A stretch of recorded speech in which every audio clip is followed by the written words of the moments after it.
শ্রী হনুমান কেন কর্ণকে মারার জন্য দৌড়ালেন?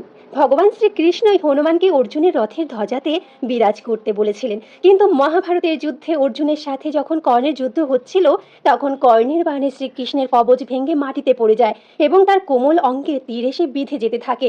আরাধ্যের এই অবস্থা দেখে হনুমানের আর কিছুতেই সহ্য হলো না। তিনি ঝড়ের গতিতে ধ্বজা থেকে বেরিয়ে এলেন এবং কর্ণকে মারার জন্য তার দিকে ছুটে যাচ্ছিলেন। তাকে দেখে কর্ণের হাত থেকে ধনুক পড়ে যায়।